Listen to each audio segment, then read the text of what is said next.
Thank you and welcome to the show this morning.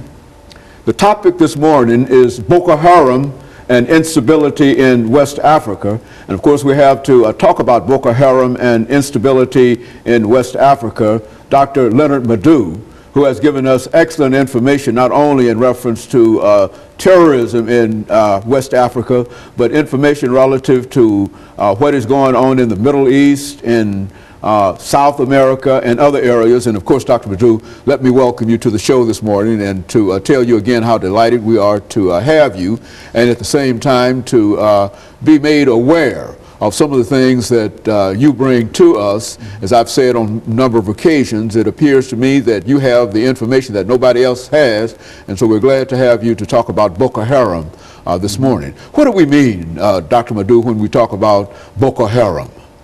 Well, they are the new kid on the block as far as terrorism is concerned. Boko Haram in the Hausa language means Western education is sinful.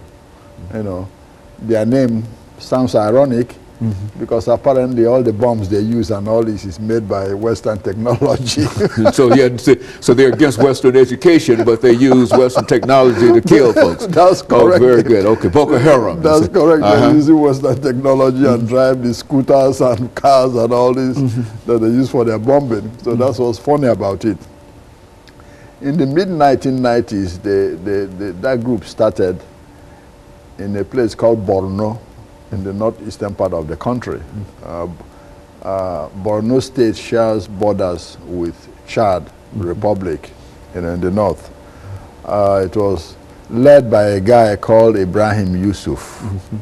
You know, initially they started as, normally as a nondescript group of people who have resentment, against the society, and obviously thought that Western education and Western influence are corrupting their society. They stayed that way, and engaged in low-level police, activities against the police and all this. Not until 2009, when an incident happened in Maiduguri, that's the capital of Borno State, where their base is.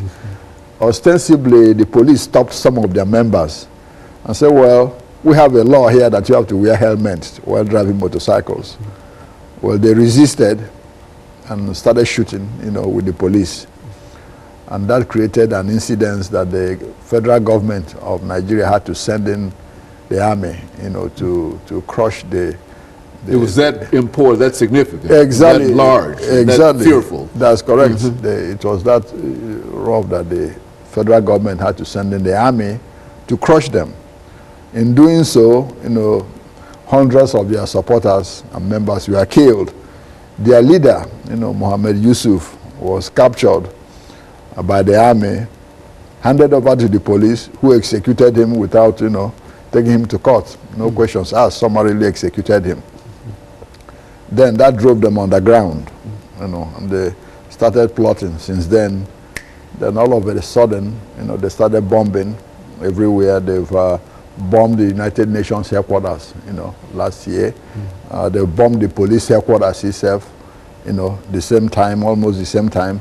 And now they're slaughtering Christians all over, northern parts of the country. And so in a real sense, Dr. LMadu, the whole struggle that people think about, the struggle between Christianity and Islam in Nigeria, in some parts of Nigeria, is motivated, you believe, by Boko Haram?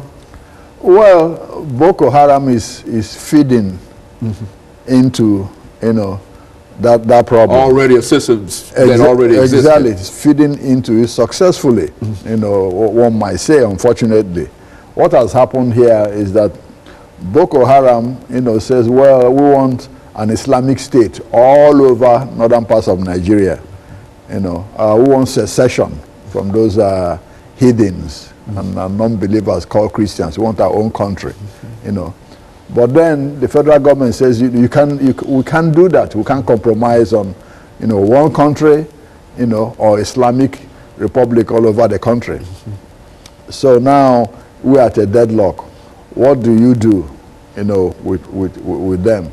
Okay, and Dr. LMadu, let's this first commercial break, and when we come back, I think we'll be able to pick up at that particular point. And so what we're saying now is that this group is violent, terrorist organization, and they want to, in a real sense, create an Islamic state all over Nigeria, not only in northern Nigeria, but all over Nigeria. Is that what we're saying? And when we come back within the next 10 seconds, we're going to pick up at that point and have you to elaborate on that. And we'll be back with our audience following this very, very short commercial break.